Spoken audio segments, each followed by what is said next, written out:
to let you all know that we love Richard and he is somebody to us.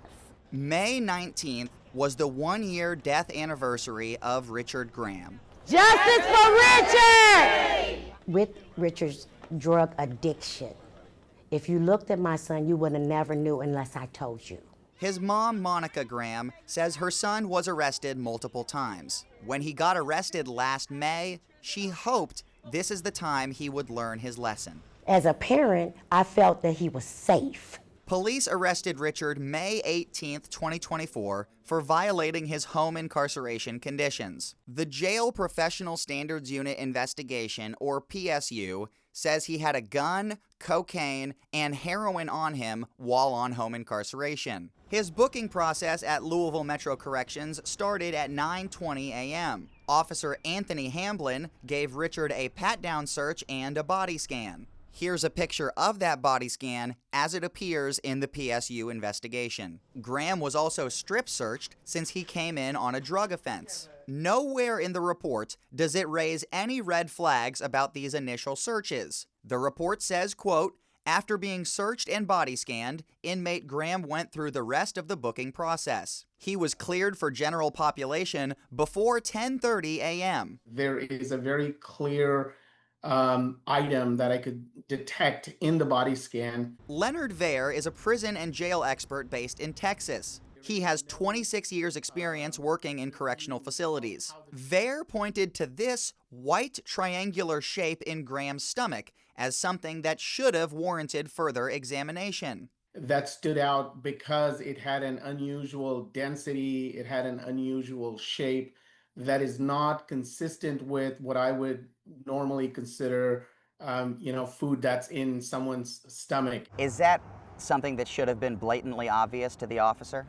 What it gives me is probable cause. I may not be able to definitively say that that appears to be a bag filled with heroin or methamphetamine, but I can say that definitively it looks like contraband. According to the report, Graham was moved to an unspecified dorm with other inmates. At 1:56 p.m., several inmates gather around him and nod their heads up and down. At 4:58, he reaches into the inside of the back of his jail jumpsuit. At 7:37, Graham and another inmate begin snorting something together. We also received this security camera video from a source inside the jail who asked not to be identified. It shows Graham put something in his mouth or nose and walk away from his bunk around 8:10 p.m. That corresponds to two redacted images in the report that say he ingested an unknown substance at 8:08 and 8:09. My question is to the jail, if y'all seen that on video, why wasn't it addressed why he's walking? The report says an officer entered the dorm 40 minutes later at 8:49, and 3 inmates stood between the officer and Graham, deliberately obstructing that officer's view. At 11:14 p.m., another officer entered the dorm as part of a required cell check and counted the bodies, the number of inmates, in the dorm. Graham started showing signs of distress, like rocking back and forth or shaking, around 8:20 p.m. Over the next several hours, Richard mostly lays in his top bunk. At 3:30 a.m., the other inmates become so concerned that they pull the Narcan alarm box. At that point, over a dozen officers and nurses flood the cell. The autopsy said Graham died from an overdose of fentanyl, MDMA, and other drugs. He was declared dead at 4:10 a.m., about 18 hours after he entered the jail. I asked Jail Director Jerry Collins how he thinks Richard accessed the drugs. Is it possible for someone to organize a transaction to themselves in that short of amount of time? No, where he was what we call rear security. Like you said, he's been here a day. He wasn't even classified and moved up. So more than likely, and again, there's pending litigation, more than likely he got that in and took it. Is it part of the PSU investigation to find specifically where the drugs they took, how did they get in? Yes, and we have a ability, and again, I won't go into the details. We're able to look at cameras and multitude of other ways to see, and generally they can find out very quickly how it got in or where it came from.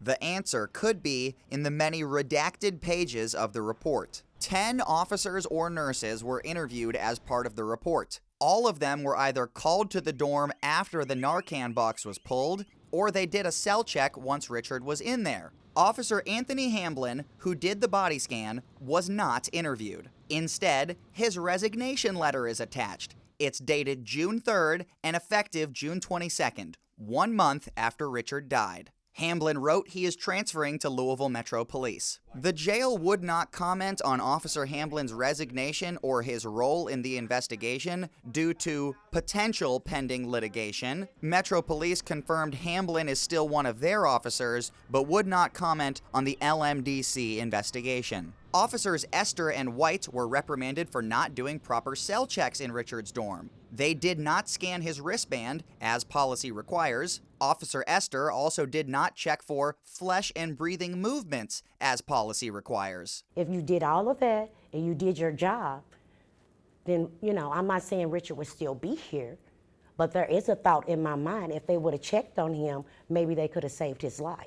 Monica has contacted attorney John Little from Indianapolis about Richard's death. Little says even if Richard brought the drugs in, the jail was still responsible for him. So they can argue that Richard's bringing the drugs into jail is somehow a mitigator of their responsibility, but at the end of the day, they have the absolute legal duty to ensure his safety. While Richard's death is the only thing on this family's mind, Director Collins has decreased the number of in-custody deaths since he started in March 2022. In 2022, there were 9 in-custody deaths. That dropped to 3 in both 2023 and 24. There have been 3 deaths this year with 6 months to go. What we did do is invest a lot of money in changing, making the jail more suicide resistant. That includes removing or covering all the bars in the jail. They also started full dress outs in spring 2023, where inmates get a jail jumpsuit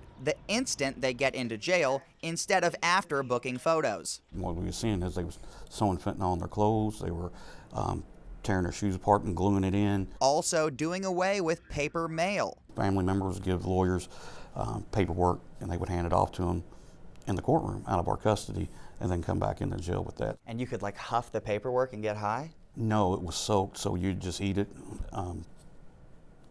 any way, and then you could overdose from that. Another open records request revealed that out of 522 reported contraband incidents since April 2022, only 119, or 23%, were in actual cells, inmate common areas, or dorms. The other 77% were during the booking process or on home incarceration.